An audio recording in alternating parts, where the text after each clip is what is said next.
Hey y'all, it's Amanda with Tap Mama and the Bake Brigade. I'm in my ride. I'm just trying to get used to this little holder thingy. Just finished with the doctor's office.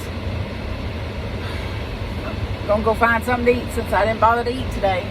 I know, that's not good. I know it's not good. Got me a shot in my hip for my breathing. And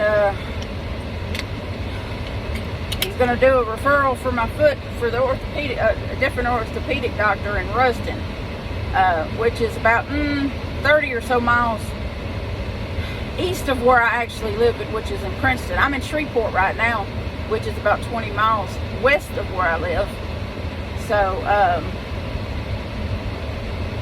yeah, I got to drive almost 20 miles to the doctor. It's okay. It's all interstate. But the shot will kick in probably in the next couple hours, and then I'll be feeling energetic. The steroid will also help with my hands, and so that'll be good. But I know he means well. And my A1C came down. I've been borderline diabetic for years, and so he keeps an eye on my A1C, and it came down several points. So he's very happy about that. Last time I had just came down from being sick. I was still recovering from COVID last time he checked. So I had COVID in January. And so I was still trying to recover because that stuff hangs on you for a long time. I don't know if any of y'all had COVID. I'm sure some of you have. And so it takes a real long time to get over COVID. And it hangs on to you for a while. I'm going to put this thing in gear, let y'all ride with me a little bit. I don't know how this is going to work. I had never done this before.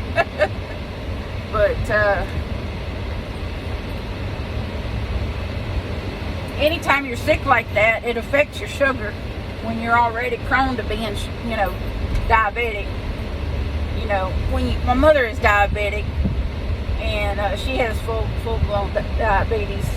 She's only on the pills for diabetes, though. She's not on shots. But if she don't watch herself, she could end up on shots.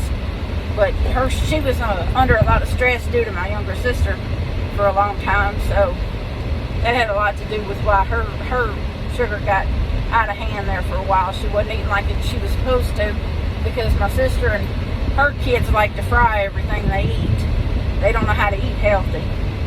And they just kind of took over her apartment, and she really wasn't ordering and eating like she should. She wasn't buying the right foods. And me and mine, we don't really fry anything.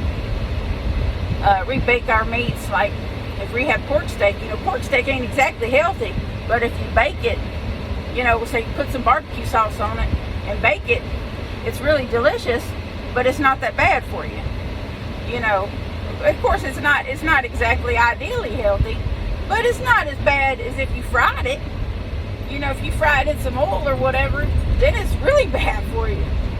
But if you bake it, you bake off most of the, the fat that's on there, and then it's not that bad for you. You get, real tender meat. Pork chops, regular pork chops, are really tough on me to eat. They're really tough.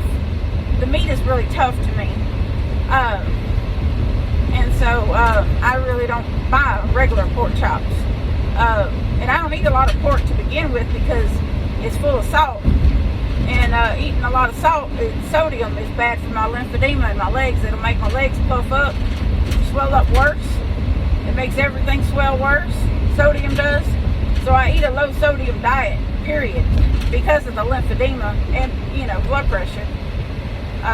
My blood pressure is controlled by one of my mental health medications, which is the off-brand name of that is Prazosin, and that controls both my PTSD nightmares, and it controls my blood pressure. My blood pressure is perfect because I stay away from a lot of salty stuff, and because I take that medication. But now I got the shot in the hip, the steroid shot for my breathing because the allergies. This is allergy season for me. The spring is. I love the spring, but the spring don't love me.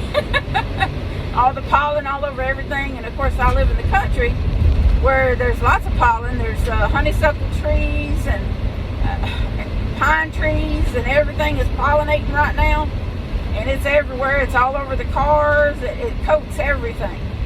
And between that and living in an older trailer with mold and stuff like that, my breathing gets kicked up pretty bad.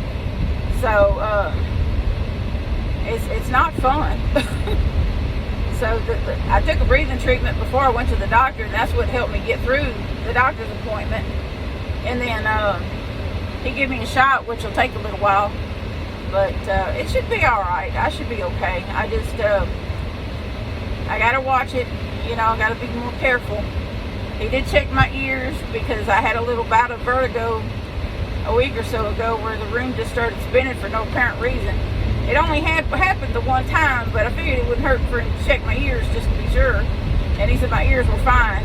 So, not sure what caused the vertigo, but it was just one little low bout of dizziness, and the room seemed like it was spinning for no apparent reason. But, and I very, very rarely drink alcohol, and I wasn't drinking alcohol at the time. So, that wasn't it. So, we don't have an explanation for that spell. It could have been blood pressure, I guess. I could have eaten something too salty or whatever, and it could have caused it. But I try not to, but sometimes it just happens. Because I do like Chinese food and stuff like that, and that stuff can get pretty salty. But yeah, I'm watching the road. Because I'm downtown Shreveport right now, finna go over a bridge. So that's the traffic can get pretty hinky, and here we are at a red light again. But that's about it for the health. He was glad that my A1C was down, and they didn't say anything about my weight, but it seems to still be the same as it was last time. So I hadn't gained, but I hadn't lost any, which is nor good or bad, I guess. But I would have liked to have lost some, but it's really hard when you can't really do all the walking that you need to do to actually lose some. Because of my stupid foot, I got this bone spur on my left ankle that is poking my Achilles tendon. And if I do too much walking, the pain just gets to be so much that it just melts your brain because that pain is so bad. You just can't really function at all. So, you know, I don't know how else to explain it. It just goes right through your whole body, the pain does. And the doctor gave me some prescription pain meds, but I tried really hard not to take those because they make me itch. And I had to remember to take a Benadryl with it because it will make me itch. And part of my anxiety disorder that I suffer from makes me itch in my sleep. And I will wake up with scratch marks that I don't remember giving myself. So, I don't need a pain medicine that's going to make me itch and end up with more scratch marks that I don't remember getting. So, it's, you know, if it ain't one thing, it's another. Isn't that right? But I digress. But, you know, all you can do is just keep going. That's all you can do is just keep going because, you know, life is going to go on. And I got 2 wonderful sons to keep going for. And y'all, you wonderful people, 280 of y'all now. I'm so excited. 280 some. I just never, when I started this last August, I never in a million years would have guessed that 280 some people would have been anywhere interested in anything that this old girl had to say. I could take y'all for a ride through my old neighborhood. I'm passing it now. They call it, this is really weird to me, but they call my old neighborhood the K-side. I'm like, how can you call the neighborhood I grew up in the K-side? Do you know why they call it the K-side? Because the main road running through it is called Kelly Street. That just cracks me up. Because there's a street running through it that's called Kelly Street. To me, the main street running through it is Traffic Street. That is the main road that runs through it because it runs from town, you know, through it, and it's called Traffic Street. It's just a part of what we call Old Bossier, because there's Shreveport, and then you go across the bridge, and then there's Bossier City. And a lot of people mispronounce Bossier because it's Bossier. And if you pronounce it the French spelling, it's Bossier. That's the French pronunciation. And it used to, we used to have a motel called, they used to call it Le Bossier or something like that. And I think there was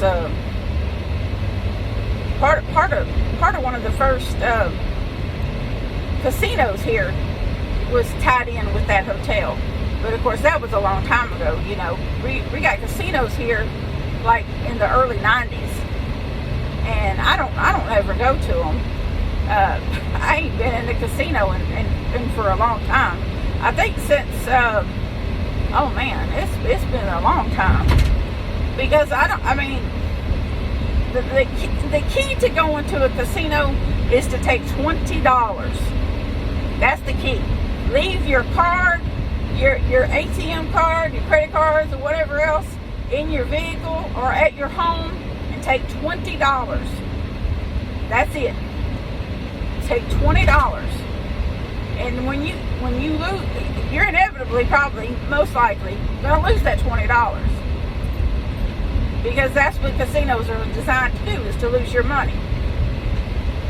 So once you go in there, if you're smart, you go for the penny slots. Go to the penny slot and play the bare minimum. Find the prettiest penny slot you can find. The one with the best graphics. Because you're going in just to have a good time anyway. That's what you're trying to do. You're trying to have a good time. So find the prettiest one with the best graphics. Get the free drink that they offer you. And just pay the bare minimum. And see how long that $20 will last you. And just relax and enjoy the game. You're just trying to enjoy the game. And when the $20 is gone, leave. Just leave. Don't go to an ATM. Don't, do anything silly. Just leave. If you win, say you won $100. And if you win in excess of $100 from your $20, cash out and leave. Just leave. Because then you are up and you have succeeded in not only having fun, but making a profit. That's time to leave. That's my opinion. That's not gospel. That's simply one country girl's opinion. Oh, this is a Sonic, because Mandalo's Sonic. But anyway, that's just how I see it. I think that's just the way it should be. But anyhow, we're at 13 minutes, and I think y'all have had a good ride. I'm at a red light here in Bossier. I got another 12 miles to go. But I hope you all have a wonderful day. I will upload this when I get back out to the house.